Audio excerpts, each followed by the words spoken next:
So I'm Tony Simpson, the Minister for Community Services, Seniors and Volunteers and Youth. I've been elected as the Minister since March this year of the state election. Prior to coming to that, I've been the Member of Parliament for 8 years in the area of Serpentine, Jarrahdale, Bedfordale, Armidale and through the hills of Roleystone. As a Minister for Community Services, we run a number of programs through a cadet program that helps get cadets out into the wider community. A number of agencies and organisations run them. They apply for some funds through the Department of Community.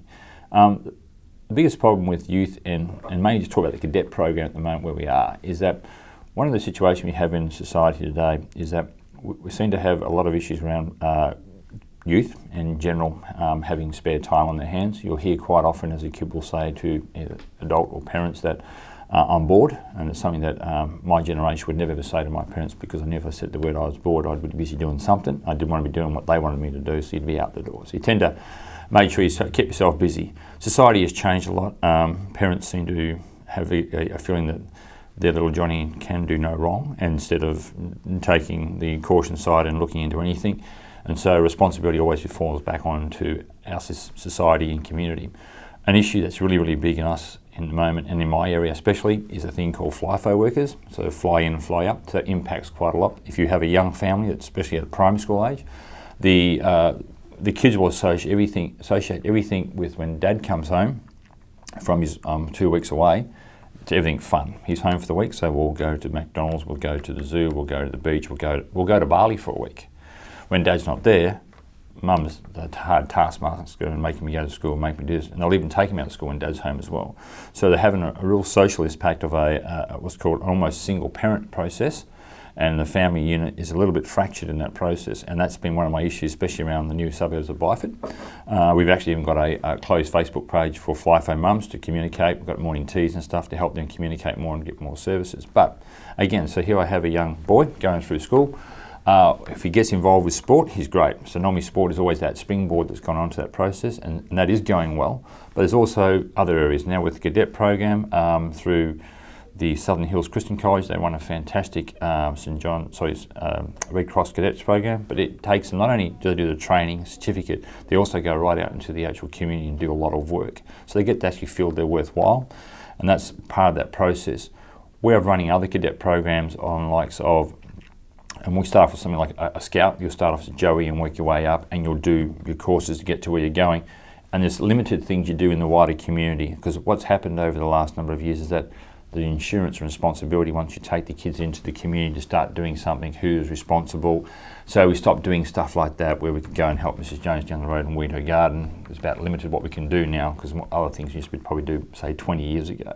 So I think that's a challenge for me as a minister, to find ways that we can actually get our kids to engage more through those programs. There's a lot of programs that help kids in different ways. It's quite interesting from my perspective now, and trying to get my head around my portfolios as the Department of Communities and Youth alone, and the stuff we're running. April we ran my first week into the job was Youth Week, and it was great to see.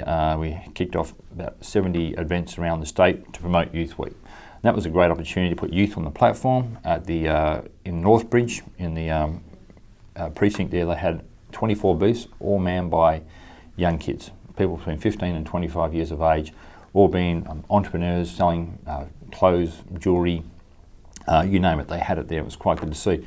I think when I did an interview for the TV that day, a line I used which got the grab was that quite often youth is seen on the front cover of the paper for doing something wrong. And it's quite an easy thing to do, and it's because of social media, it's easy to put it into the media as well. Just grab the photo, put it in, tell the story, there we go. An out-of-control party, everyone's got a mobile phone, so footage ends up, and it's very, very quick journalism to actually fill your TV and your paper up with some photos. This is what the kids did wrong. We never ever turn around and say what the kids have done right, and how many kids have done so well in our community.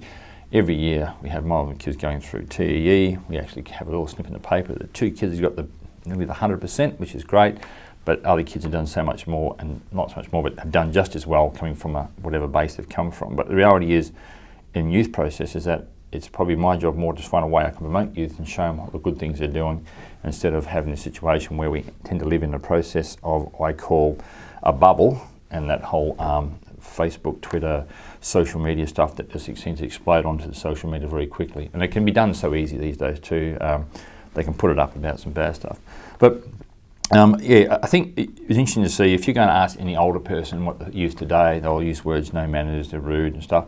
And the problem if you ask me what youth is like, and I have a 14 and 18-year-old daughter, and that's always an interesting process going through life raising children. But when you ask somebody, the only time they'll actually reflect on is what they were like when kids. So reality is, they'll say, well, when I was a kid, I never did that. So they will think that that's bad because I'm not doing what I did. But the thing is, the world has changed so much. There is so much more out there. As a kid growing up, I started primary school in 1971 in Wyndham. We had no television, limited radio, so pretty much isolated community in the northwest. Besides being pushed by playing sport, went to the picture theatres about once a month. It was a big night out for us, but that was really, really about it. And life was what I call very simple, and it was easy.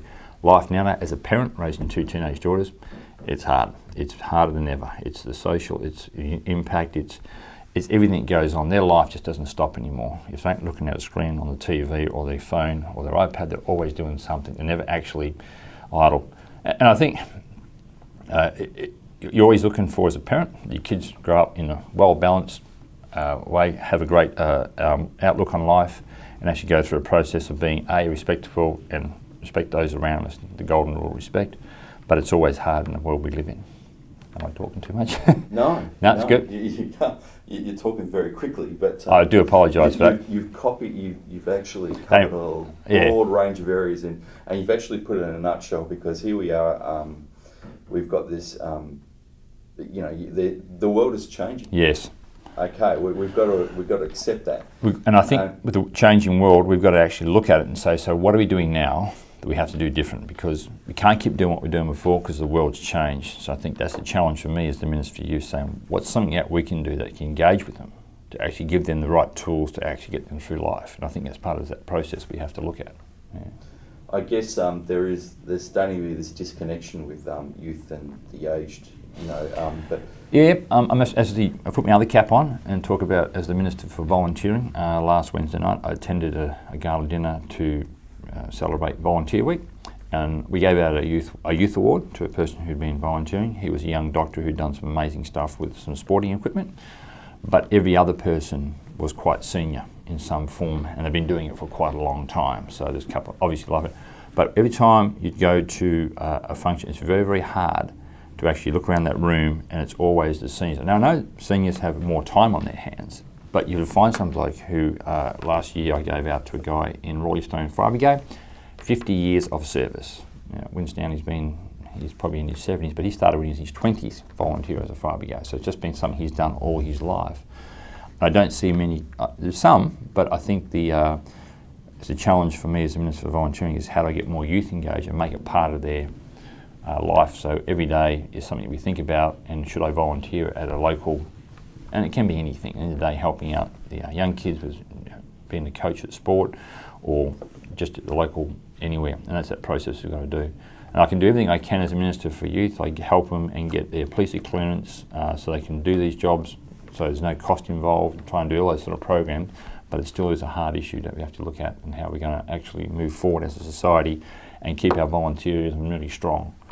I think I used a figure in Parliament today of 8.5 million working hours is volunteered somewhere in our community in WA over this year, and a lot of non-profit organisations would not survive without some sort of volunteer process in there. And I think it's an amazing sort of step, but getting back to our youth issue is how do I get them to engage and come forward with us?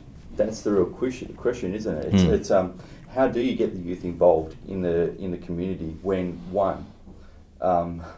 it's hard to even sustain, even the Red Cross Cadets itself, units, is hard to even get that going. I mean, internally, I just heard news the other day that they cannot spread any more Red Cross Cadet units because there's no volunteers to actually get it going. Yes, correct. So you need the person who's driving the process. So if you take the Southern Hills Christian College and Ron's Red Cross Cadet program, so Ron's been a long term doing this for I don't know how many years now, I've lost track of it, but the beauty part about that situation, it works so well because the kids are in school. So as they go through the school process, they get involved with it and they continue right through their schooling life and come out the other side of it with some qualifications, but also they've done a lot of work in the community. So, and the best thing about doing it at school is that if your mate does it, I'll do it. So we end up doing it together. And as part of our friendship at school, we went through school together. We also went through the cadet program. We come out the other side. We've done some work, and we'll lead on to first aid officers, ambulance drivers and all that type of stuff, which actually probably starts them down a path, and that's part of that process as well.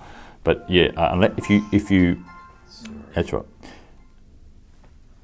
So probably about we got to look at is that how do you actually get more people involved in cadets program, but the other part I've got to get is got to find more people to set up who want to help run the programs as well, and that's probably the challenge part of it all, is trying to find the right people. And then it isn't much point to, one of the things I'm just concerned about, what Red Cross is doing at the Christian College, Southern Hills Christian College, is great, but I don't want to be a situation where we just run it. There's some good programs. PCYC runs some really good programs. They do some courses, they do some ranges and stuff, so I've seen them help out at like Anzac Days and stuff, so they've got something else to do besides their ranges. But I'm also concerned that sometimes it's good for kids to have an influence into something else, but also is concerned it's got to be something worthwhile, because you want to get through years of being where you are, that you've got something at the end of it that's, and it could be a career path, or it could be just the fact that I've volunteered for the last so many years to do it, but just make sure it's worthwhile and it's actually something that's going to benefit our community, I suppose, is my main concern. Yeah, we've actually allocated in the last state election to start doing some more. We've actually put some more money away to do it, but I'm looking for something a little bit different. I've got some issues in the northwest. So at the moment we're working with the department to see what I can do with the Indigenous population. And what I'm trying to do up there is that it's a big issue for government, Indigenous in general. But youth in Indigenous communities and in the northwest are causing us a lot of grief now. I have a situation now where we've actually gone through a process to make it, not harder, but it takes a longer process to get your driver's license. So a logbook for 6 months prior to it, logbook for 6 months after you've done your driving assessment, bring your logbook, and you'll be pretty much driving for 12 months before you get to it. So you need to do 20 hours on both. If you live in a remote Indigenous Aboriginal community, it's hard to get those hours up. It's hard. So in reality, what they end up doing is driving without a license. Police pulls them over, charges them, fines them, they don't pay the fine, they end up in jail. Consequently, in the remote areas, I've got X amount of kids in jail for not actually paying a fine. Not so it's doing any favour at all. So when I'm talking with Department of Communities and trying to work on a new cadet program, one of the things they're telling us is that the culture is being lost because the kids just don't want to do it. So we're probably looking to do something on, and I'm struggling to find the right program and how I'm going to run it and how I'm going to put it together. But there's some work that needs to be done, and the issue that I've got up there is quite compounding on us. I mean, it is quite a bit of work. But you're right. Here in Perth, we've got some more programs. We're going to start looking at different ways of managing it. At the moment, Red Cross have actually, not Red Cross, St John's have actually come to us. We're starting discussing, they were talking about a program for all kids to actually learn first aid as part of their Year 12 process, which is kind of a good idea. But the interesting in the moment, they're running a very good cadet program for all these kids who go through a cadet program. St John's end up becoming ambulance officers, first aid officers and so forth, and that's where they get their volunteers from, through that cadet program. So they're looking at what's the best use of their money, but we're having some discussions with them about different ways we can do it. But their output's very, very good, and it's a great program, so we're trying to find other ways we can do other things.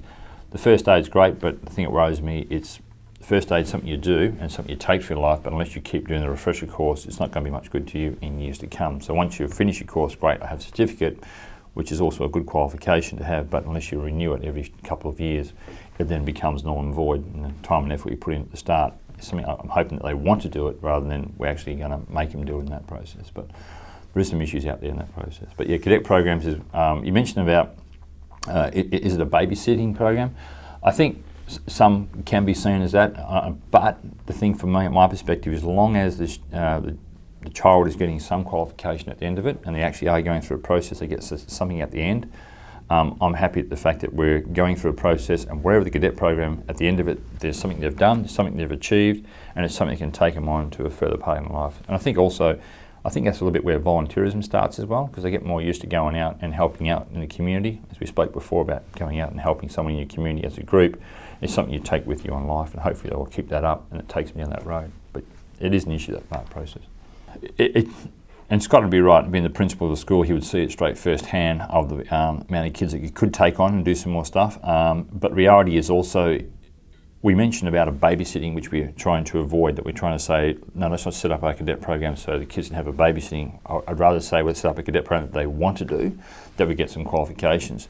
And Henry's right in that process, is that what we can do to our young people as they work through the last years of high school, and it can start in primary school as well, depending on what cadet program and what sort of line they're working in. But it's all about being involved, working with your community. At the end of it, give you a qualification, but also sets you up for life on that stepping that volunteering is something we do. Doing whatever I like to do in the world maybe is through that program of, we spoke about Red Cross or St John's or something, which is in, first aid or ambulance or medical, doctor, nurses type thing. But reality is, we've got to be a structured process, so we can, got to be a structured process of where we are to make sure that we actually get the right programs in place. And I think it's part of my job as a new minister to get the right ones in there and try and add more to them. Actually, the only thing I've been to Department of Communities, met with youth and seniors and volunteers in all of my departments. I'm now going through the process of meeting more and more of the agencies that are actually applying for the money. So we set up quite a considerable amount of money and they applied for the money. Now I'm going out to have a look at a lot of the programs and see which are the better ones we can do. Some we can add to. As we start off this conversation, the world is a changing place, and I'm wondering if some programs we're running could be better utilised in some other areas. But it's always hard for me as a minister. If I've got a program, I'm going to stop it. I'm going to wear some flags. I've got to make sure that what I am going to do is going to be better than what I've got now. So as part of that process, yeah, it's always hard in government, one of those hard decisions you have to make. But it's something I need to look at. I think it's an important part. Are we delivering the right services? And are we getting the best bang for our buck, I suppose, is the word I'm looking for in that process.